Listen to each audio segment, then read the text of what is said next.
some big documents out of the IRS as a result of Judicial Watch FOIA litigation. These documents show that a top McCain staffer suggested that Lois Lerner's IRS engage in financially ruinous audits of political groups.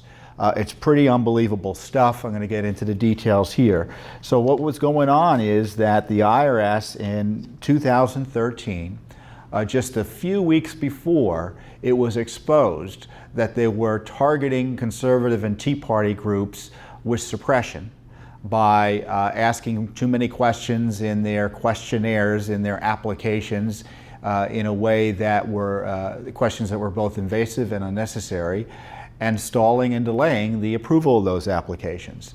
Just 2 weeks before, we have documents showing there was a meeting with top IRS officials, between top IRS officials and Senate officials Senate staffers for Senator Carl Levin, who's a Democrat from Michigan, and Senator John McCain, who is the Republican senator from Arizona.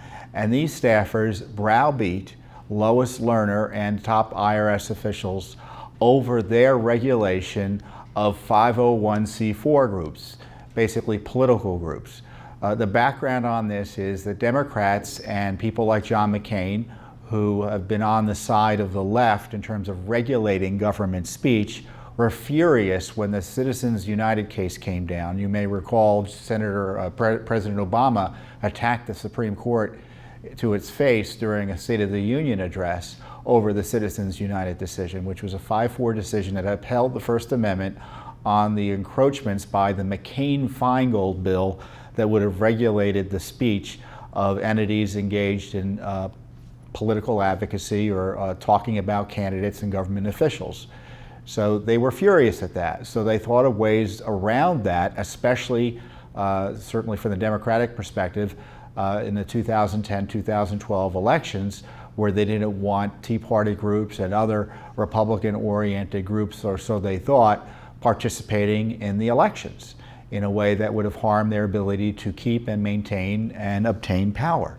So this is what the background is on all of that. So they were pressuring the IRS, the Obama gang was pressuring the IRS, Senator Levin was pressuring the IRS, and now it looks like Senator McCain, through this staffer, was pressuring the IRS.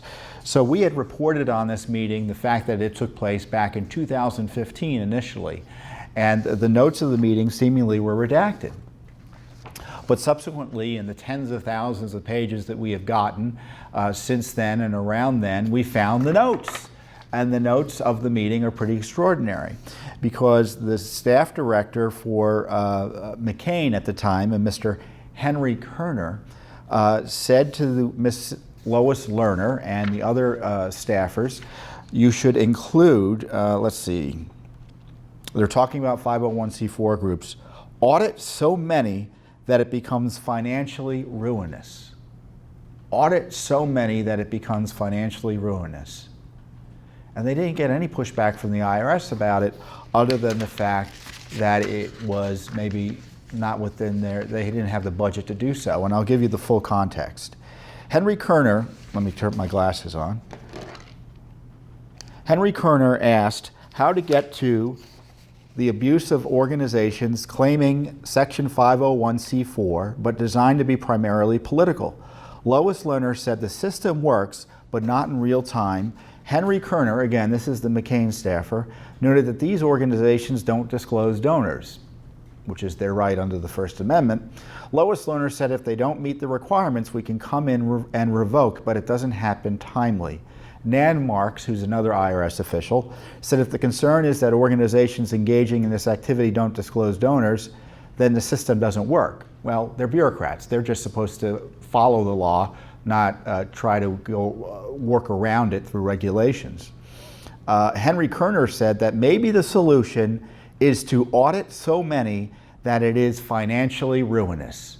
Again, Henry Kerner, the minority staff director for John McCain on his committee, said that maybe the solution is to audit so many that it is financially ruinous.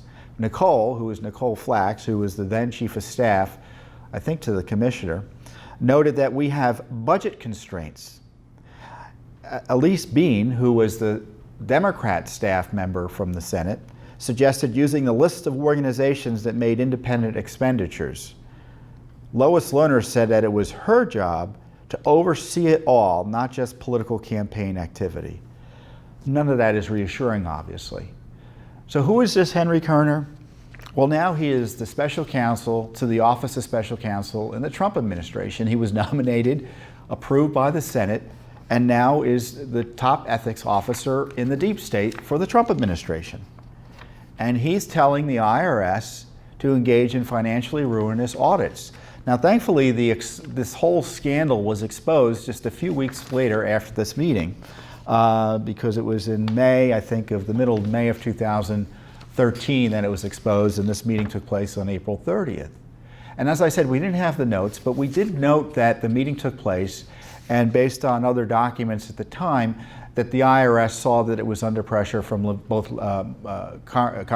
Senator Levin and Senator Levin and Senator McCain. And when we issued the release, Senator McCain got upset because people interpreted this pressure as Senator McCain being on the side of the IRS targeting Tea Party groups. Well, that was the practical effect when you say audit all the C4 groups. And McCain's press release was, and I'll read you the first lines from 3 years ago. Senator John McCain released the following statement on false reports claiming that his office was somehow involved in IRS targeting of conservative groups. And he's saying, well, he didn't know they were specifically targeting the Tea Party. But his staff director was telling the IRS to engage in financially ruinous audits, which was outrageously improper, and everyone knows the groups at issue at that time were the Tea Party groups. Republican-oriented groups, conservative-oriented groups, the opposition to the Obama regime. Henry Kerner, as I said, is now a top official in the Trump administration, and I can't tell you how significant this release is because it shows the bipartisan nature of the IRS scandal. There were, everyone suspected there were many Republicans who were happy to have the Tea Party suppressed by the IRS. And then you had Republicans like John McCain who had this fanatical hatred for private participation in the political sphere by corporations and individuals, anyone with money. He didn't like the idea of campaign contributions that were unlimited or were so-called dark money. He wanted the government to regulate through the McCain-Feingold law all sorts of speech. Because you may recall, he was caught up in a scandal, the Keating 5 scandal, and he was burned by that, and he faced significant challenges back home in Arizona, and like most incumbents, he got upset. He thought the solution to the corruption, evidently, that he and his fellow senators may have been involved in, was to have the government regulate the people as opposed to his regulating his own behavior and making it more difficult for anyone to challenge incumbents by making it impossible virtually for them to raise money effectively to challenge incumbents. That's what this campaign finance debate was largely about.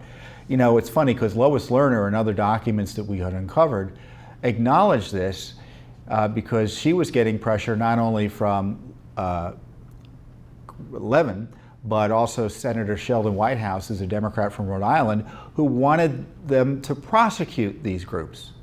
Again, put them in jail. And Lois Lerner said, you know, this is all about the 501c4s, these so-called political groups, and regulating their political activity. Now, the background on this is that 501c4 groups are groups that can come out and talk about issues and people running for office as long as the majority of their activity isn't that. So the Obama IRS and people like McCain and others tried to come around and change the rules after they lost at Citizens United. And they tried to use the IRS to regulate these groups out of existence or suppress their operations or jail them. But that's the Obama IRS scandal.